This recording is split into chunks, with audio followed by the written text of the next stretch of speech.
Hey guys, and welcome back to Devil Dagger here in Gnomoria.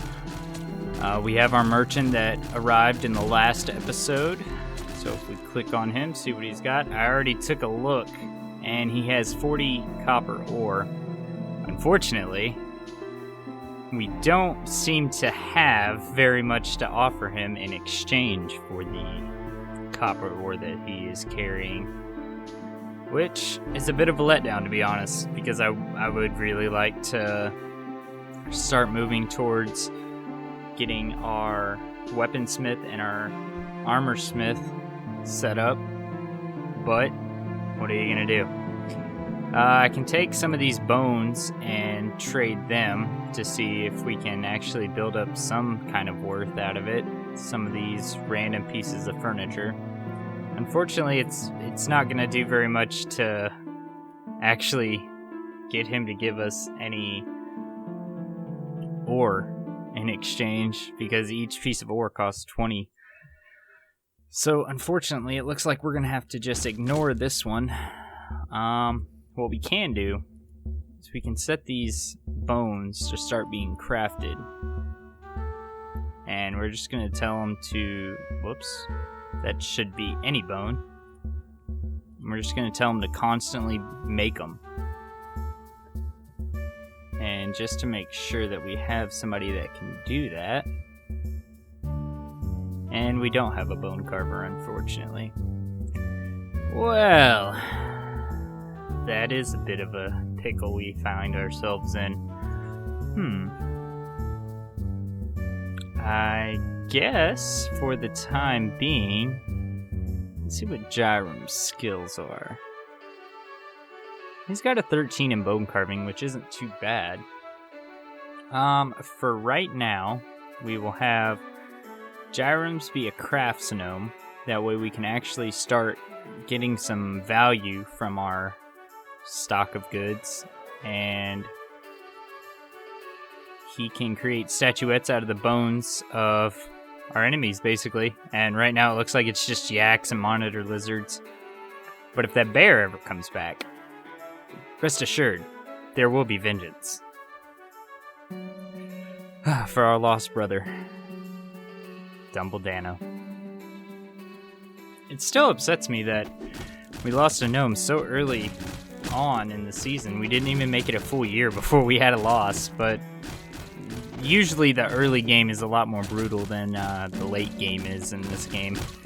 Unless, of course, you insult the goblins using the mechanic here, where you can send an insult or send a tribute, and when you send an insult, it basically just gives a value to the item that you send to the gnomes, where you can send the skulls of their fallen comrades, and right now it just would annoy them. This would actually anger them, so they'd be more likely to send stronger troops, troops with high quality weapons and armor, and we can actually use that to our advantage to basically get some metal slivers delivered to the kingdom. And let's speed the game up a little bit. Hopefully Jyrums can create a few statuettes, that way we'll be able to get a couple pieces of copper ore, which would be nice. And how's our beds looking? Got 16. How many do we actually have in stock? We have 7, and then 1 more there, so we have about 8. So we have half of our beds actually already ready to go. We have 15 gnomes, so a few more mattresses and we'll be all set. And why are you guys fighting outside the colony? That's just not smart. Well, while we wait for the mattresses and for Jyrums to generate some statuettes, I think it would be a good idea to go ahead and set up our pastures for our other animals that we plan on having. Now, the pasture for the emu and for the... what was the other one? Alpaca. are different in size. Each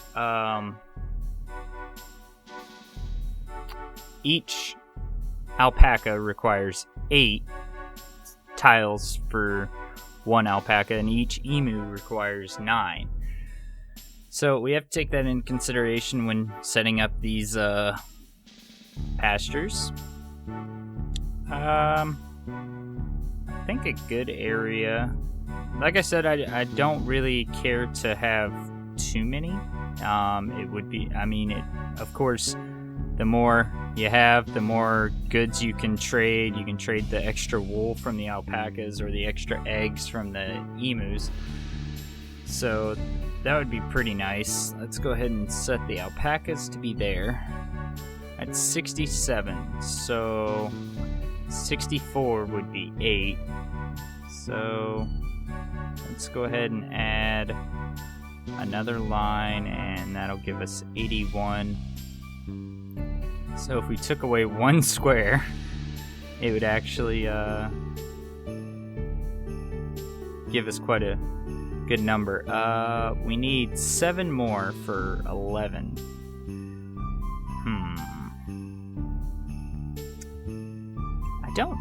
I don't think I actually want the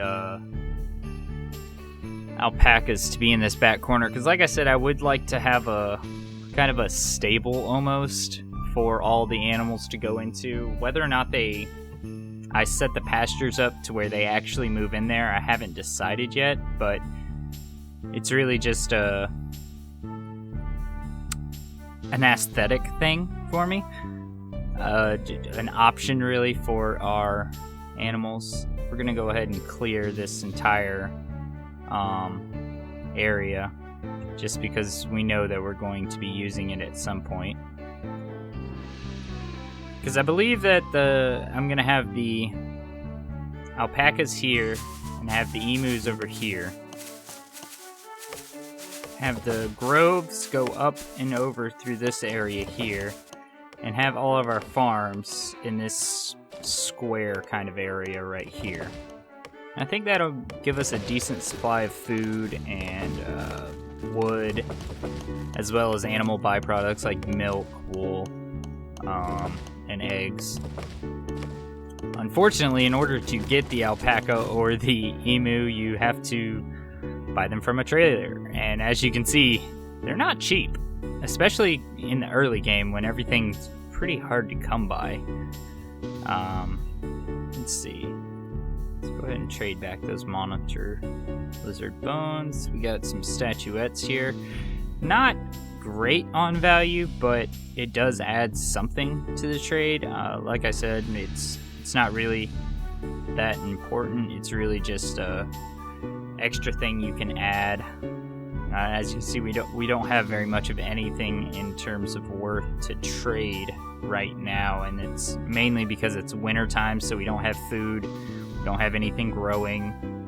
We could hack all these trees down and possibly trade that away, but I would like to keep these trees here for our own use. So right now we're just going to keep this little grove that we got going on.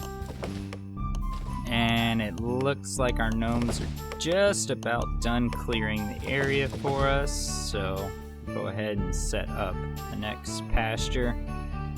And I think we'll use kind of the same area. If we go here like that, that would be 30, which would just be 3. If we got 2 more tiles, that would be 4, of course, so it's not a big deal. From here to here, it's 13. So we'll go ahead and join those 2. That gives us 43.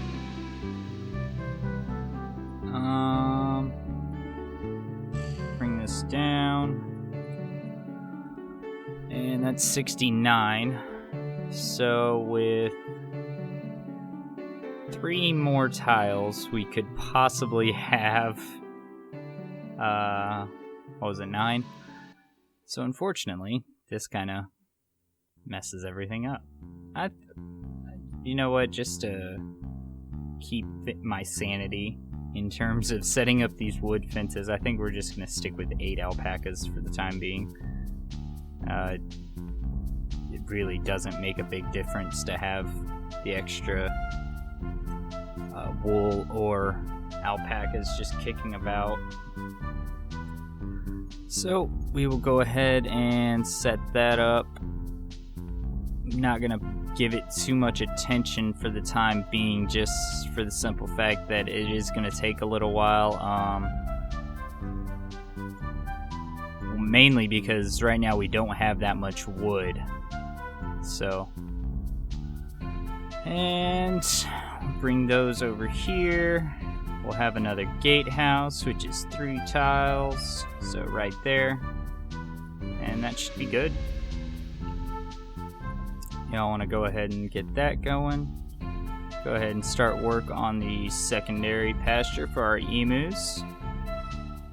And the emus require 9 spaces apiece, so let's see, a 9 by 9 would be 81, so that would give us 9 emus right there. I mean, that's a pretty large swath of land right in and of itself. I don't really see much need in having more than that. I mean, we could go one more and get 10 for a nice round number. And you know what? I think we'll go with that. It'll make everything a little bit easier to look at. And we can actually have the stable go all the way around and dig into this mountain here. Well, not really mountain, because none of the land in this area. Well, this is actually quite a mountain right there. So I guess that's not totally incorrect. But we will have the stable kind of work into this area here. We'll clear that out. But unfortunately, we're not going to be able to do that for quite a while, just due to the fact that we want to keep watching our kingdom worth, which is slowly starting to creep up. And if you notice, it's mainly due to our construction worth, which is the floors, the workshops, the rail fences, the doors, the walls, it's the chairs even. So we have to keep an eye on that, try and keep it down. And while I watched the merchant walk in, I actually found something, which I'm assuming our enemies didn't want me to see. And if you notice, there's this little tunnel, gatehouse, little entryway right here. This is actually part of the tunneler AI, and they couldn't, I guess we had some goblins that tried to attack and they couldn't get to our base, so they ran back and a tunneler came out and created this. And so the goblins will now spawn from this area. So if we wanted to, what we could do is set up a few torches around here just so we could actually see the goblins when they came out. But for right now, I'm not too concerned. It's still just going to be a very small force. Maybe 3 or 4, no more than 5 really. Let's see, we got 4 mattresses here. And how many do we have in stock? So we have 11 right now. Doing pretty well. Right. I really do want to start working on this area in here, just to try and expand the Great Hall, but I want to do it in a way that makes sense, because right now this doesn't make too much sense to me. For the most part, it was really just I needed it worked on, so I just kind of created the pathways to the Great Hall, and this gave me the biggest area, and I wanted to dig it or have it focused right here, because luckily the goblins cannot break down walls. And let's see, we are just a bit shy on the wood, it looks like. And do we have any in here? Nope, we have no pine logs, so let's go ahead and tell them to fell a few more trees. just go ahead and finish off that rail fence over there. You know what? I'll tell them to fell this area over here as well. And we can actually build the rail fence all the way around.